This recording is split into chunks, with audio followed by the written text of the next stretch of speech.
Alright, I want to show you Unit 2, what it looks like listening for specific information. And this is what it looks like.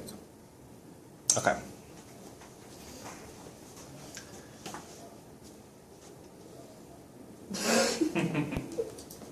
Why you look at me?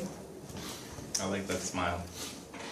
So, listening for specific information. Alright, remember, maybe you don't remember, but for reading, we have two kinds of reading. What are they? Scan. Ming, tell me. Skimming and skimming. Skimming And skimming. and scanning. Yeah? Now, Ming, Yeah. what's the difference between skimming and scanning? Skimming general idea and You get the general idea. You skim very fast, you look at the text very fast, you get the general idea. Scanning? specific detail. In reading, so scanning is for specific details. What is it like when you look for special dates, numbers, names of people, names of places, proper nouns? That's when you scan a text. You're looking for a number, you're looking for a date. 1981, or Dr. Blah Blah, the scientist did that, you're looking for Dr. X. This is scanning. You scan the text. Skim is when you read a text very quickly because you need to get the general idea. What's the message? What's the gist? There's also skimming and scanning.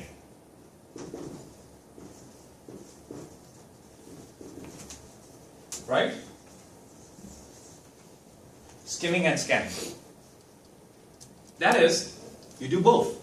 You skim, and at the same time you scan for certain information, but you also need to understand the text. For example, the question says, or rather say scanning and skimming. In the question you have 1981. Okay, in 1981 Dr. Blah Blah said what? He believed this. He wrote a piece on something.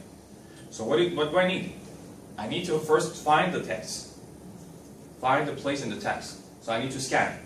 1981. Or the name of the doctor. Oh, I found it. So I scanned. Now I have to skim to understand and see which option is right. A, B, C, or D. So usually, scanning and skimming come together. First you scan, then you skim.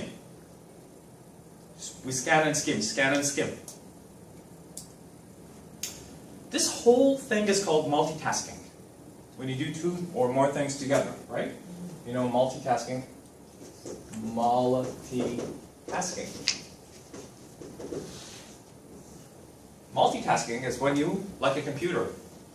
A computer does so many things at the same time, right? Now, the stronger the CPU, the brain of the computer, the more of a multitasker of that computer. The higher the multitasking capacity of the computer. Now, it depends on your CPUs.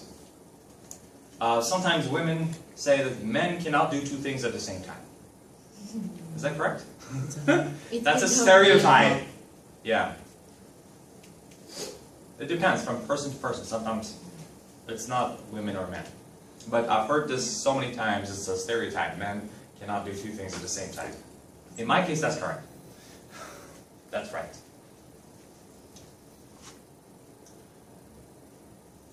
Now, can you do two things at the same time?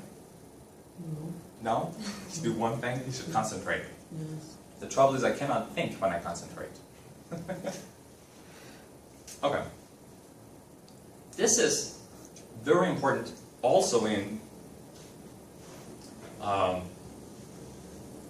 your listening.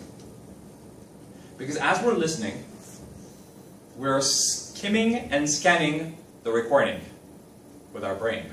This is called auditory scanning and skimming, because this is with I'm doing it with my ears, not with my eyes this time. Remember, we talked about it during the Golden Rules, that when I pre-read the questions. I read the questions before I hear. What do I see? I see some information. That information tells me what to listen for. Am I listening for specific things, or am I listening for some general ideas? I get it from the questions. I visualize the text, and I get it. I would know that, okay, I'm listening for a date. In gap, Professor Blah discovered the dinosaurs went extinct, extinguished by the year, or by, they don't usually write, they're not that dumb, by the year. Ago. No more than 2 words. Or number, or no more than 3 words, or number. 4 million years ago. So 4 million years. 4 million years ago. So I know I'm looking for a date. That's it. So when I'm listening, I can scan or skim with my ears. When I'm listening. How do I know? Should I scan or skim? By looking at the text first. That's it. Now, so listening for specific information or details. The missing words.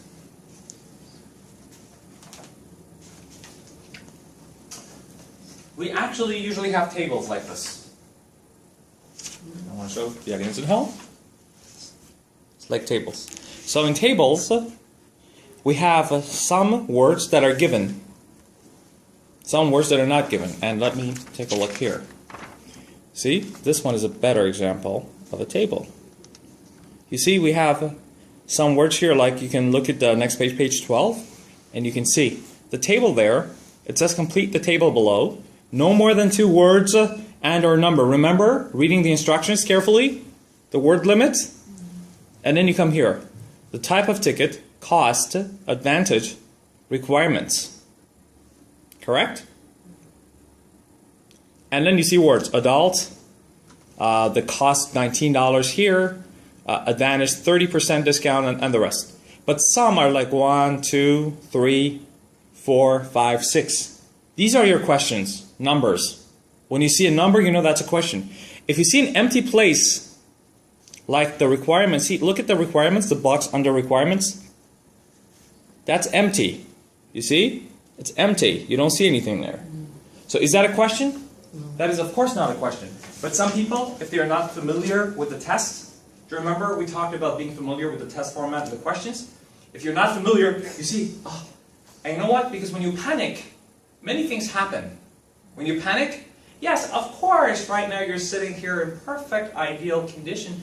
Well, and you're looking at this and you know, idiot, who would try to look for an answer for this box where there's no number? But on the test day, because you see some places that are full and some places that are empty, if you're not familiar with this, you're looking for the answer here. You say requirements, there's nothing here, so I should look for an answer. I should wait. No, you don't listen for that. You only listen for numbers. In tables, it's very important. Remember this. People have lost a lot of marks for this. Just this very stupid thing.